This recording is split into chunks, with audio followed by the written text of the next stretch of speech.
Today, we travel to Gaza, not through headlines, but through the lived experience of someone who was there working inside a United Nations humanitarian mission during the war. Gennaro and I first met in 2019, if I'm not mistaken, in Yes, exactly. the Democratic Republic of Congo, in the Kivu. We were both stationed in Bukavu, working with Doctors Without Borders, Médecins Sans Frontières. Since then, he has served inside Gaza during one of the most devastating phases of the warfare. At a certain point, Gennaro was banned from re-entering. He will tell us all about it, unable therefore to complete his mission. This conversation is about injustice. It is about the shrinking space for humanitarian action. It is about the responsibility and failures of the international community when mass civilian suffering unfolds in plain sight. It is about what a person saw unfold in front of their very own eyes. Gennaro, thank you for joining us today. Thank you. Thank you to you. Let's start with the very beginning. When did you first arrive in Gaza, and what it is that struck you first? First of all, thank you a lot, Davide. It was a pleasure to meet you again. He meet you, but I mean, like since 2019, I didn't meet you again. I mean, because you were more or less fixed in UK. Me, I was traveling around other crises and war area, so war zone like Haiti, Syria, Afghanistan, Ukraine, and then even Gaza. Ended up. I just finished in Gaza a few months ago because I cannot enter again in Gaza because I was one of the few international humanitarian workers that was complaining and showing it to the people what was going on in Gaza through social media, through Instagram. So the last time that I request, because to enter in Gaza, you have to ask to Israel to enter. It's incredible because you don't pass through Israel, but you have to ask the permission to Israel. The last time I asked the request to enter with the UN, with WHO, and was denied my request because the day before to enter in Gaza, Israel can say yes, approve, or denied. And I received the mail, was denied it. I retried again after 2 weeks, and it was again denied. Means I cannot to enter anymore in Gaza. So I was in Gaza in 2024 with FAO, always with the UN agencies, and then with the WHO. So in total, I was spending 8 months in Gaza, 9 months. But if I have to compare with my other previous experience, because as you know, I was working in humanitarian NGOs and agencies, organization since 2011. So like almost 15 years, I'm working in emergency context and conflict area. But if I have to compare my 14 years experience before Gaza and this 8 months in Gaza, it's not possible to compare. The 8 months in Gaza is much more. It's worse than the 14 year before. It's no compared. There is no compare because it's too much. One word that I always say is about Gaza is too much. It's too much for all the human beings because the level of suffering, the level of violence, the level of destruction that you can see in Gaza, I never seen in my life. Never. Neither in Syria, Yemen, Afghanistan, in Ukraine.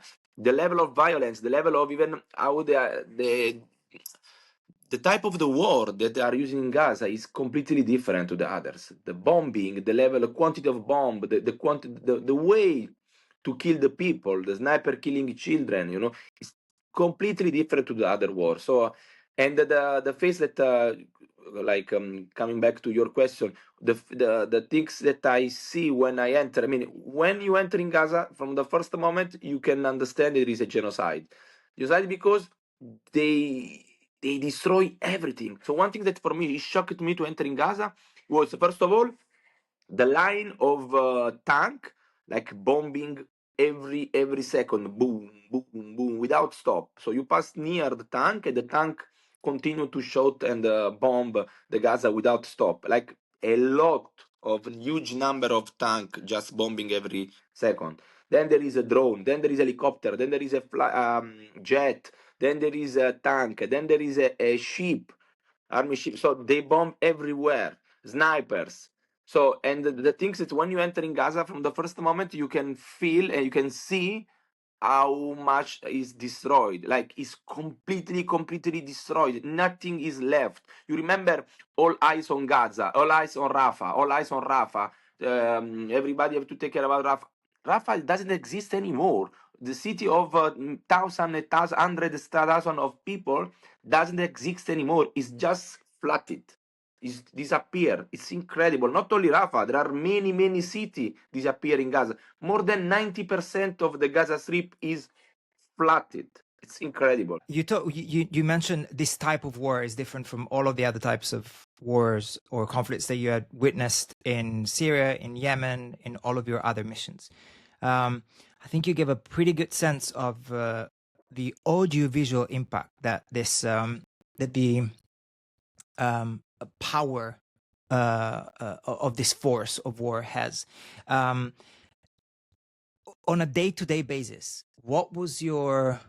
Because when I hear this type of description, I think, well, it's A, how did you survive? And B, it's impossible to do any work. You were there for a total of 8 months. How did you manage to give support to the population? What was your objective? What were you there to do?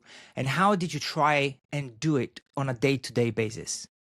Look, Davide, in Gaza was a nightmare. Even, I mean, how did I survive? I was lucky. Technically, I was lucky. Look, few weeks before they attacked my house, my guest house, my UN compound, they killed one of my colleague, international from UN agencies, from UN Ops. One was killed, and another one was he lost both legs. No one pay attention. No one take care because just Israel says, "Oh, sorry, we make a mistake." Then Israeli bombed the building of ECRC, the Red Cross. They just bomb it. They don't care. And it says, "Oh, sorry, we make a mistake." It's not true. It's not a mistake because it's the only building in all Rafah is a big building, and you hit on the second floor. So, like, it's not true that there was a mistake. They just did it, and they did it even to me. They hit for 3 times with a drone our first our warehouse. It was full of medicines, drugs, everything that we support the humanitarian NGOs like MSF, Médecins Sans Frontières, like ECRC, like Médecins du Monde, even the hospitals. So we have a huge warehouse with 3,000 meters square, plus then more than 10 million euro with full of drugs inside. And they was hit it for 3 times. So the first time they hit the roof. So we call Israel military, and they says, "Look, you are hit our warehouse. You know very well where it is. You know everything. Yeah, we know. Sorry. There was a mistake. Sorry, we don't not happen anymore. It's okay. Understand." So after 1 hour and a half, it entered inside this hole that was created in the roof, the drone, and the drone tried to hit our um, generator because we had freezer, refrigerator for the medicines, and he tried to hit the generator to explode everything, and then it was not. It was not happen because the drone failure. So we call again the soldier, the IDF, the Israeli soldier. He says, "Look, you hit it again. The generator likely was not exploded. So please, what you are doing is war crime. Don't do it again." Yeah, sorry. It was a mistake. Really, it was a mistake. No, we don't do it again. Sorry. After 1 hour, again, the third drone was much more stronger. They hit the generator, was huge explosion. All the drugs that we have inside, even the medical equipment, we have everything for the hospital, vaccine, whatever, was destroyed, completely burned. We were in front of the warehouse looking this huge explosion. So he did it for 3 times. There is no mistake. It's just they don't care about NGOs international. And then they hit our house, my guest house. And they says, "No, don't worry, stay inside the guest house. It's okay. We know where you are. Stay inside." And starting at the beginning to our windows and our door was blew up. Boof.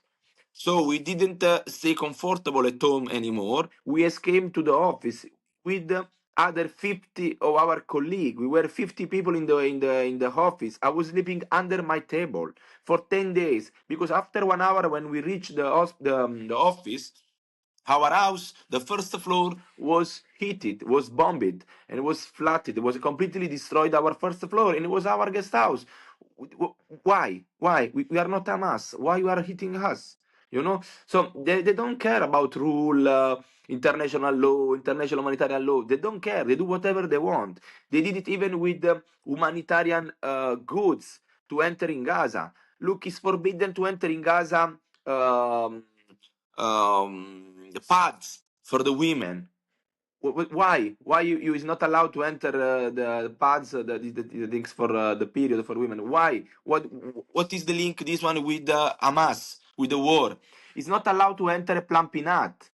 Okay, Plampinat is for the malnutrition. Is the drugs is a therapeutic food for malnutrition. It's not allowed to enter. It's not allowed to enter therapeutic milk 0 3 month. What is the link with this one with Hamas? This is no, it's a dual use, military and civil use. What do you mean is military use? The Plampinat, the pads for the women, the deodorants. They cannot enter the prostheses for the children. There is the highest number of children amputated in Gaza. They eat it almost of all the hospital in Gaza. They create a new word for Gaza. Is Healthcide. There is no even no translation in Italian because they never in the past have the necessity to create this word because they hit it all the hospital, all the ambulance, the paramedics, the medics with the sniper. They were killing medics inside the. I was working in the hospital and providing drugs, so I was almost every day there in the hospital. The pain that I was suffering every day to enter in the hospital. If you can't resist, you just cry for all your life because it's too much. Really, it's too much. And who was paying the highest price in Gaza are the children, because more than 50% of the population are children. The children at the beginning was asking pencil and paper to play. Then they were asking clothes. At the end, they were asking to die. The children, when one children ask to die because he's tired to suffer, is want to reach his family in, let's say, in the paradise. So all the humanity, we failed. We failed everybody, especially us as a European, as a civilization country, and whatever we were saying, because we were not able to defend and protect the children.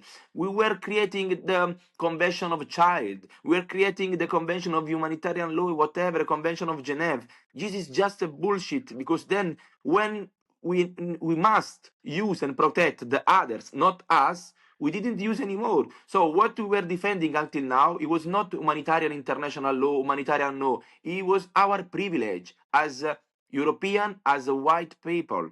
So this is another thing. It's not humanitarian because we abandon, we turn back, we just don't care about the children in Gaza, the humanity in Gaza. We lost not only the people in Gaza, we lost even our humanity in Gaza. The point that you made about children and what they were asking at the beginning of the war and then towards the end is incredibly striking. Obviously, I wasn't in Gaza when you were there, and I lived it through the kind of Western lens. The only TV network I found that would tell us a little bit of what was going on with Al Jazeera, because they were the only ones that had journalists in Gaza, whereas most of the other networks didn't. And when you talk about privilege, I did see a lot of that. It's I remember corresponding with a lot of friends who were saying, "Oh, well, it's impossible to know what's going on because there are no journalists in the ground." There are journalists, it's just that they might not work for some of the major TV networks in the West. You've been traveling the country, Italy, your home country, as well as Europe, telling your story, what you saw. What do you feel is the hardest concept to get across to your audiences, to people? What is the hardest thing to get people to understand about what you have seen and what has gone on, this complete and utter breakdown, as you said, of international humanitarian law and principles? Look, Davide, like the most difficult things for me is to explain to the people, look, what you saw in Gaza through social media, newspaper, television. It's just a small part. It's not just this one, Gaza. Gaza is much more worst. It's much more, really. So to try to explain you, to show you, to try to give you the other 50% is not easy because it's too much. I will neither to my worst enemy that I had in my life to augury what I saw, what I've seen in Gaza, because it's too much. Really, and it's too complicated to explain. Because my fear is if I tell you completely all the other 50%, your reaction will be rejection. You will be step back because it's too much, and you will not taking care. So it's better to give you a 30%, and at least you're taking with you my message, let's say. Because if I tell you all, if it's the big wave that I give you, you will not afford. So what is the reaction of the people? Just put a wall. It says, no, it's too much. And you will not taking care of these things. So for me, it's very complicating to understand that the people, when I talk, how much way I can put 30%, 40%, 45%. And the things that for me is really shocking in Gaza is not just the war. It's two important things. One is the propaganda, what was really successful in Gaza. Because look, in Gaza there are only three actors. There is a Palestinian. It's enough to say they are Hamas. So everyone is Hamas, everybody's terrorist. No one will believe it. It's easy. Then there is Israel with his propaganda that is working very well. They pay even the social media, all the internet and whatever. So they do whatever they want. And the other is Humanitarian International. We are the only international people in Gaza. And if we talk like what happened to me, we will be expelled from Gaza. We will reject it when we ask again to enter in Gaza. So you can decide, or you stay in Gaza and you work, or you can be denied at the end, but you complain, you talk about what you are saying, what you are seeing in Gaza, what you are watching in Gaza. So this is very complicated because who is talking can be denied. So you cannot to talk. So, and what I was saying before, what for me shocked a lot is to see the hate of the soldier. Look, even propaganda, they try and they're successful to dehumanization of the people, dehumanize, because to if you say children is too much, but if you tell these children like collateral damage, human shield, they try to use all these new word just to avoid to say children, as these people says in Italy, define children. For us, there are not children in Gaza, all are target. So they are very clear.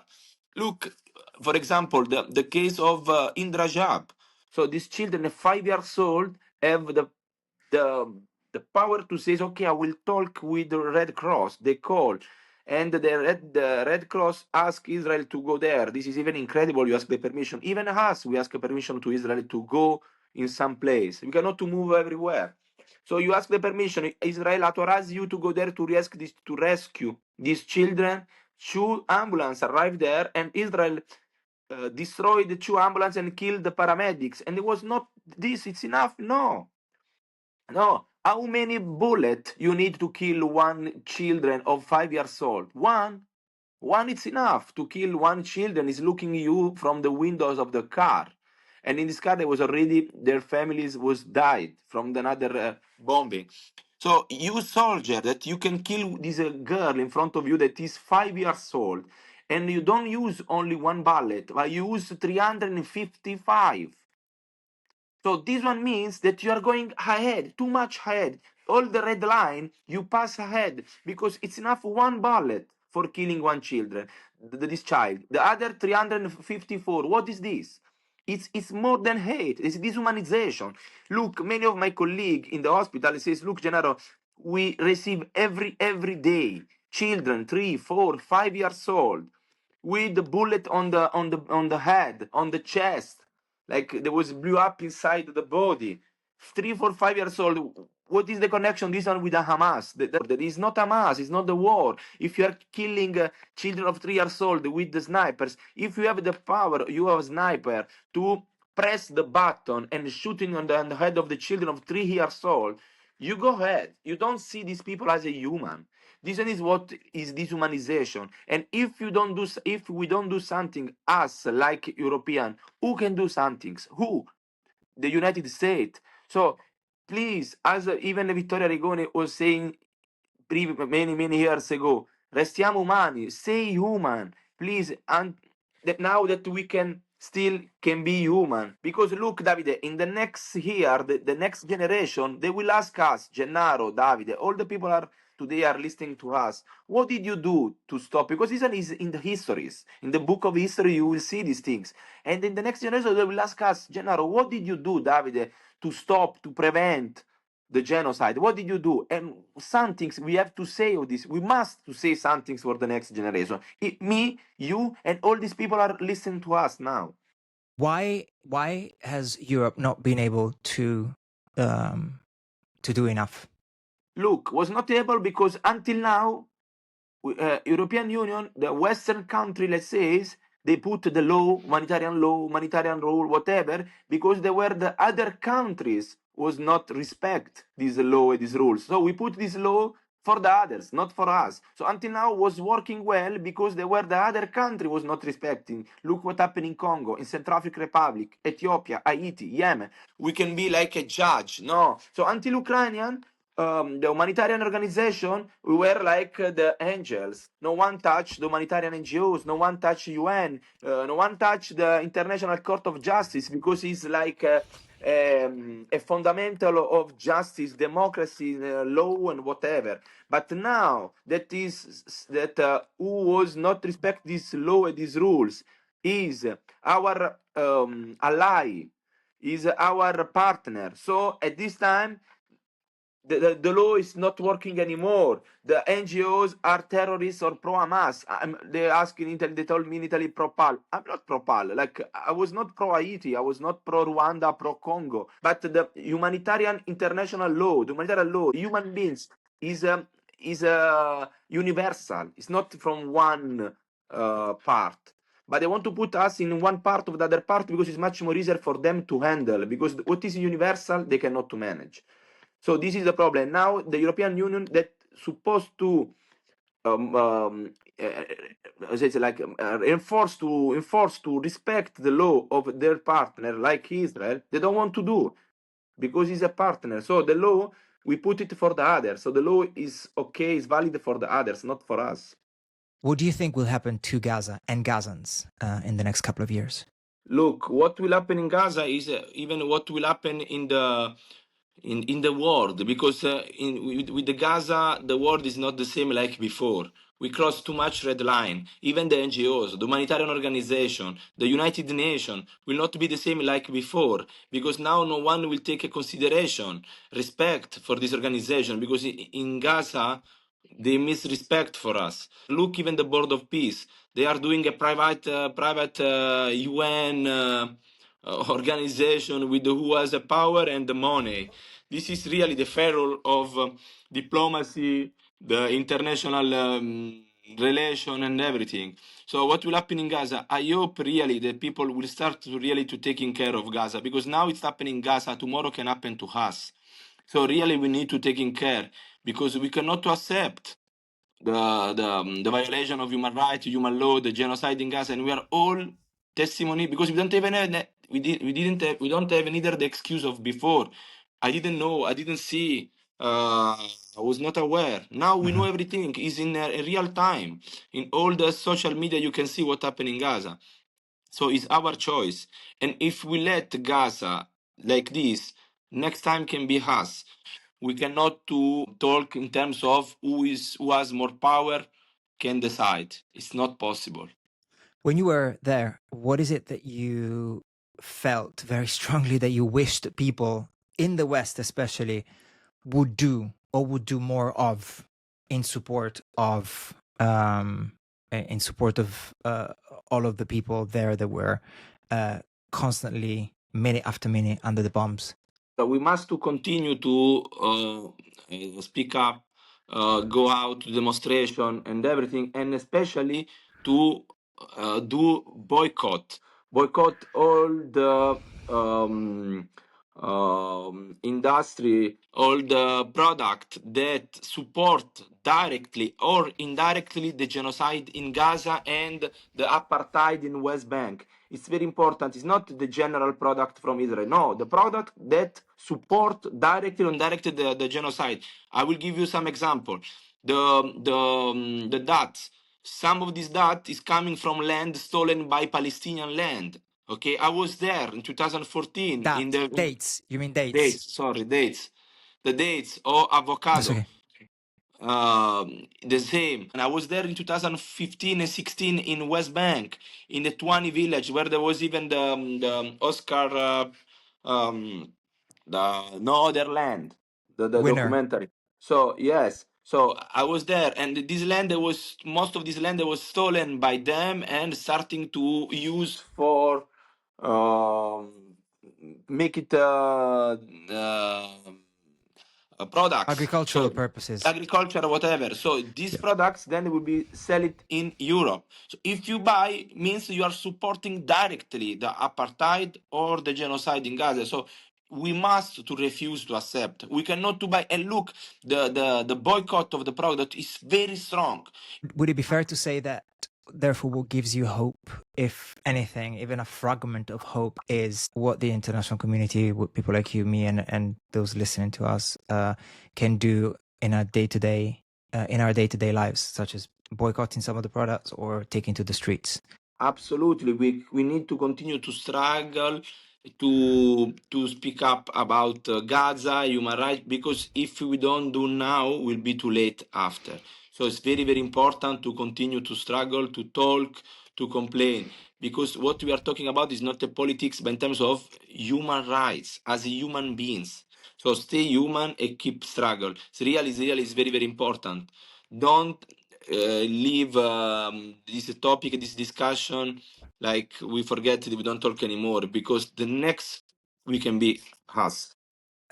Gennaro, the last question that I have for you before we bring this to a close is actually about you. And having been in the field, I know how difficult it is and the toll they can take on us as human beings. How are you looking after yourself after having... I know you've been doing this for a long time, but as you describe Gaza is something else. Is exponentially more dramatic than what you've ever seen before. How are you taking care of yourself? No, I taking care of myself, because when I come back in Italy, I even to talk around the public speech around Italy for me is very important, because this one will help me to talk and put it out what I lived, what I suffered, Metabolize. what I saw. Yes, metabolize. And the same things for me. What is changing in Gaza, that there is really another life now, like not only me as a person, as international organization, because no one will believe us anymore, like no one will taking care of us anymore. Look at the European Union, they let MSF and the other organization get out from Gaza from 28 February, because the Israel requests to give information to the Israeli authorities, and the NGOs refuse, as usual, as we did it in all the other war zone. We did it. We did it with the Taliban. We did it with other group, like regular or illegal, whatever. We never give the list, and now Israel obliged the NGOs to do it, and the European Union don't say anything, don't protect us anymore. We took 2,000 here to reach this level of humanity and whatever. In 2 years of Gaza, we destroy everything. So we need to start again. So it's incredible. We lost our dignity and humanity. We have the choice to buy something or not buy something. The other, they don't have choice in Gaza, the people. They're just receiving a bomb in the head. Continue to talk, continue to pressure our government, continue to talk, to not just forget what is happening, because as a human beings, we forget everything very fast. And we stay human now, because after will be too late. Thank you a lot, Davide. Thank you, Gennaro.